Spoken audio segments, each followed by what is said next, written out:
পহেলা বৈশাখে মঙ্গল শোভাযাত্রা নয়, হবে আনন্দ শোভাযাত্রা। এমনটাই সিদ্ধান্ত নিয়েছে ঢাকা বিশ্ববিদ্যালয়ের চারুকলা অনুষদ।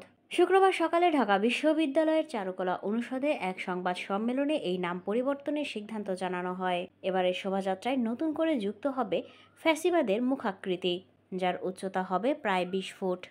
মূলত ভারতে পালিয়ে যাওয়া সাবেক প্রধানমন্ত্রী শেখ হাসিনার একটি মুখাকৃতি তৈরি করা হবে, যার দুপাশে শিং থাকবে। নববর্ষের ঐক্যদান, ফ্যাসিবাদের অবসান, এ প্রতিপাদ্যকে সামনে রেখে শোভাযাত্রায় অংশ নেবে বাংলাদেশে থাকা 28টি জনগোষ্ঠী। এর আগে গত মঙ্গলবার সংস্কৃতি মন্ত্রণালয়ের উপদেষ্টা মোস্তফা সরোয়ার ফারুকী বলেন, মঙ্গল শোভাযাত্রার নাম পরিবর্তনের সিদ্ধান্ত নেবে ঢাকা বিশ্ববিদ্যালয়। ফ্যাসিবাদের মুখাকৃতির পাশাপাশি শোভাযাত্রায় থাকছে বড় আকৃতির ইলিশ মাছ, বাংলার বাঘ ও পায়রার উচ্চতা হবে 16 ফুট।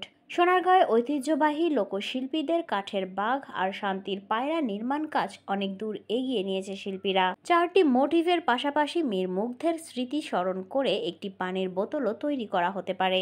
তবে কোন মোটিভ শেষ পর্যন্ত থাকবে কিংবা কোন মোটিভ কিভাবে উপস্থাপন করা হবে তা নিয়ে এখনও আলোচনা চলছে বলে জানিয়েছেন চারুকলার ডিন। শোভাযাত্রার কাজের সঙ্গে সংশ্লিষ্টরা জানান, হাতি, বাঘ, পেঁচা সহ পশু পাখির মুখোশও থাকবে। চারুকলা প্রাঙ্গণে এখন সেসব মুখোশ তৈরি হচ্ছে। এছাড়াও চারুকলার সীমানা প্রাচীর সাজানো হচ্ছে রাজশাহীর ঐতিহ্যবাহী শখের হাড়ির নকশা দিয়ে। ফুল, পাখি, লতাপাতা দিয়ে নান্দনিক করে তোলা হচ্ছে প্রাচীরের গা।